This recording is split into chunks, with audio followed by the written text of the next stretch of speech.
गुफा के द्वार पर विक्रमादित्य एक बार फिर उसी तेजस्वी दैत्य के सामने खड़े थे। पर अब वो भयभीत नहीं थे। उनमें एक विचित्र शांति थी, एक स्थिरता। उनके साथ था वृद्ध ब्राह्मण, झुका हुआ कंधा, कांपते हुए पैर, किंतु चेहरे पर अद्भुत आत्मविश्वास। दैत्य की आंखें लाल थीं, लेकिन उनमें अब क्रोध नहीं, केवल प्रतीक्षा थी। उसने गरजते हुए पूछा, राजा, क्या तुम सच में किसी को लेकर आए हो? क्या कोई व्यक्ति स्वेच्छा से मृत्यु को स्वीकार कर सकता है? विक्रमादित्य ने कहा, हे महाबली, ये ब्राह्मण स्वयं धर्म की प्रतिष्ठा के लिए अपने प्राण अर्पित करने को तैयार है। कोई छल, कोई बल प्रयोग नहीं, केवल धर्म का आह्वान। दैत्य ने ब्राह्मण की ओर देखा। उसकी दृष्टि जैसे आत्मा की गहराई तक पहुंचती हो। हे वृद्ध, क्या तुम्हें मृत्यु का भय नहीं? जीवन की अंतिम सांझ में तुम मोह से बंधे होगे, अपने परिवार, अपने वंश, अपने शिष्य, अपने ज्ञान से। ब्राह्मण ने मुस्कुराकर कहा, जब जीवन का उद्देश्य धर्म की सेवा है, तो मृत्यु उसके पथ की अंतिम सीढ़ी ही तो है, और किसी भी सीढ़ी से डरना साधु को शोभा नहीं देता।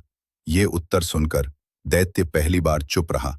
उसके कंधे नीचे हुए और कुछ क्षणों तक वो जैसे मौन ध्यान में चला गया। फिर उसने कहा, तो चलो, हो ये परीक्षा। अचानक ही गुफा के भीतर की भूमि कांपने लगी। चक्राकार यज्ञवेदी प्रकट हुई।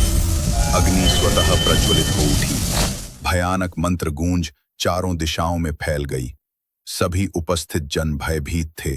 केवल विक्रमादित्य और वृद्ध ब्राह्मण ही अडिग खड़े रहे। विक्रमादित्य ने अपने सिंहासन से उठकर एक हाथ आगे बढ़ाया और बोला, ठहरो। सभा स्तब्ध रह गई। विक्रमादित्य ने आगे बढ़कर ब्राह्मण के कंधे पर हाथ रखा। हे पूज्यवर, धर्म की रक्षा के लिए मैं किसी और की आहुति स्वीकार नहीं कर सकता। यदि ये परीक्षा है, तो मैं स्वयं अग्नि में प्रवेश करूंगा। ब्राह्मण चौंक गया।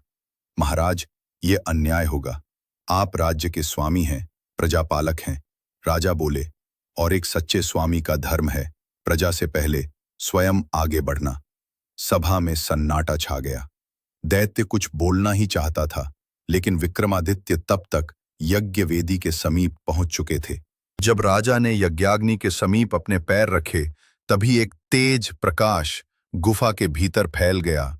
सूर्य से भी अधिक तेजस्वी प्रकाश। राजा की आंखें कुछ क्षणों के लिए बंद हो गईं। गुफा में उपस्थित सभी लोग अपने नेत्र ढकने लगे, और तभी दैत्य ने एक गहन गर्जना की। पर यह गर्जना भय की नहीं थी, वो ध्यान की अंतिम ध्वनि थी, ओम। राजा ने अपनी आंखें खोली, और वहां दैत्य नहीं, बल्कि स्वयं भगवान विष्णु खड़े थे। चार भुजाएं, एक में चक्र, एक में शंख, एक में गदा और एक में कमल।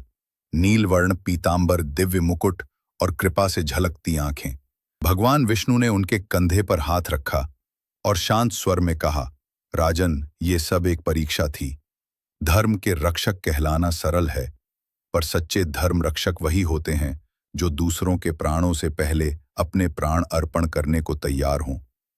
विक्रमादित्य ने कहा, लेकिन प्रभु, ये तो एक छल की भांति प्रतीत होता है। क्या धर्म की परीक्षा में किसी को मृत्यु के भय से गुजरना चाहिए? विष्णु बोले, यह मृत्यु नहीं थी, यह आत्मा की परख थी।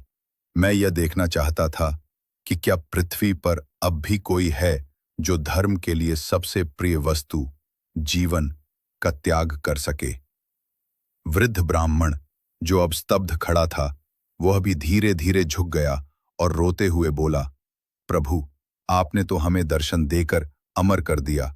विष्णु ने एक ओर देखते हुए कहा, ध्यान रहे, धर्म केवल कर्मकांड नहीं, केवल ग्रंथों में नहीं, वह प्रत्येक जीव के हृदय में, उसकी निर्णय लेने की शक्ति में और त्याग की भावना में छिपा है। विक्रमादित्य ने यह सिद्ध किया है। भगवान विष्णु ने अपने हाथ में से एक दिव्य रत्न माला निकाली, जो सूर्य की तरह चमक रही थी। उन्होंने कहा, हे राजन, ये रत्न माला तुम्हारे सिंहासन पर रखी जाएगी। यह जब तक उज्जैनी में रहेगी, तब तक यह नगरी अधर्म से सुरक्षित रहेगी, और जो भी राजा इस सिंहासन पर बैठेगा, उसे पहले धर्म की कसौटी पर खरा उतरना होगा। विक्रमादित्य ने माला को ग्रहण किया और अपने मंदिर में उसे स्थापित किया। इसके पश्चात भगवान विष्णु अंतर्धान हो गए।